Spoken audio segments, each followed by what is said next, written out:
Alright, ladies and gentlemen, I'm here on the show. I'm here this morning, the day before the NBA Finals, and I'm here to give my NBA Finals preview. I recorded it last night. I was gonna upload it here now, but I accidentally deleted the file. So, yeah, I have to record this video again, so take two. So basically I have to repeat everything I talked about last night in my finals preview, but whatever. I'm just gonna give my thoughts on this series, like some key storylines, like some big questions in this series, give my X factors, and then give my pick.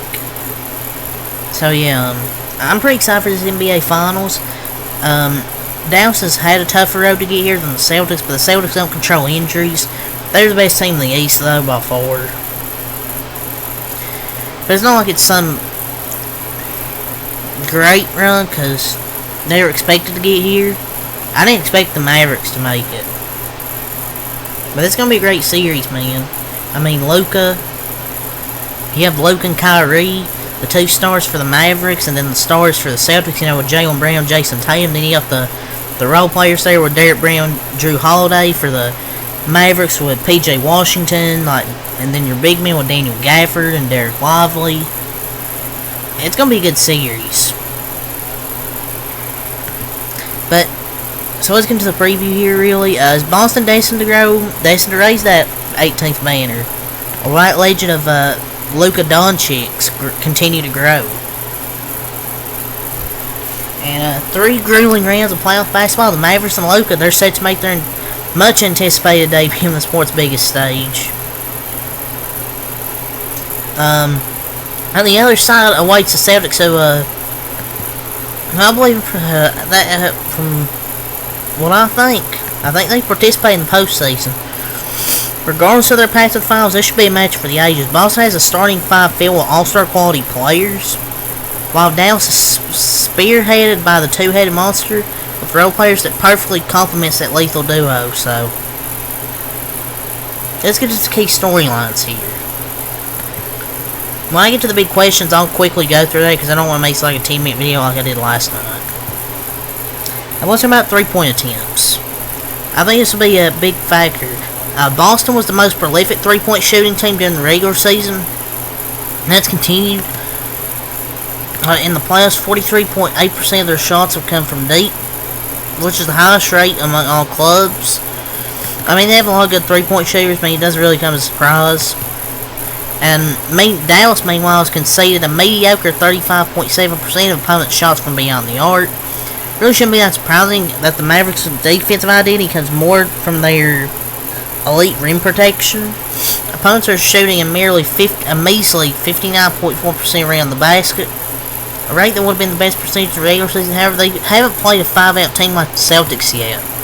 And the return of Kristaps Porzingis, Tingus Pingus, will force Dallas Bigs to guard more on the perimeter than just, roaming around the paint.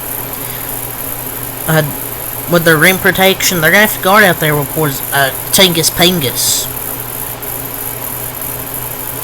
On the other end, Boston's willing to concede lots of above the break threes.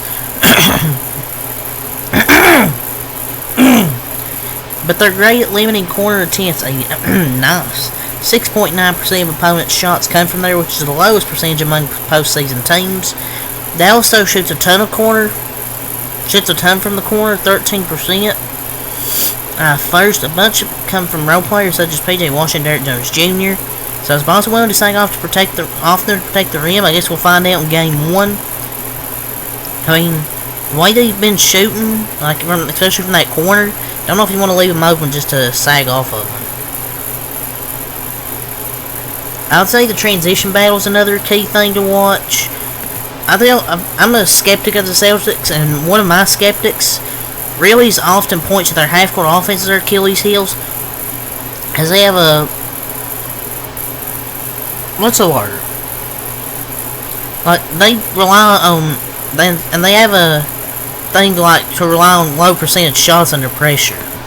But with that being said, Boston's 106.8 offensive half-court rating ranks first, but also comes against 3 mediocre to below-average defenses in the East. Given that Dallas's half-court defense is also elite, 92.8 defensive rating, third, Celtics will need to prioritize getting out in transition more, something they've been reluctant to do. Only 10.3 of their possessions have come in transition, ranking 18th out of the 20 playoff and play-in teams.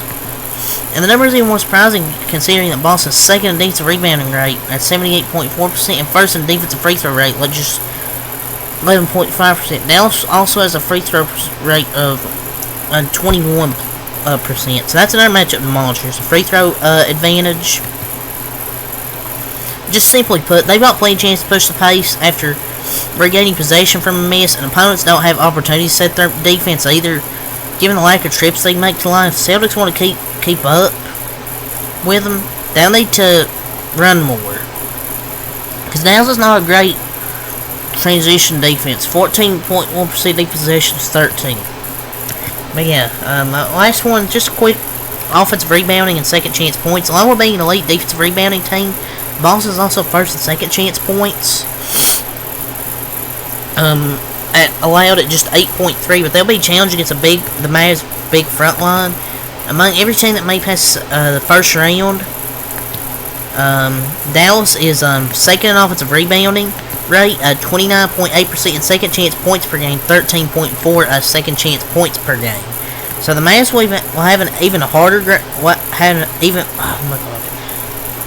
The Mavs will have an even harder time grabbing their own misses, because you're going to have Porzingis back for Boston, but they'll need to maximize their amount of possessions against an elite Celtics defense. Try and at least get more possessions. I'd say the two big questions, how will Boston defend Luka?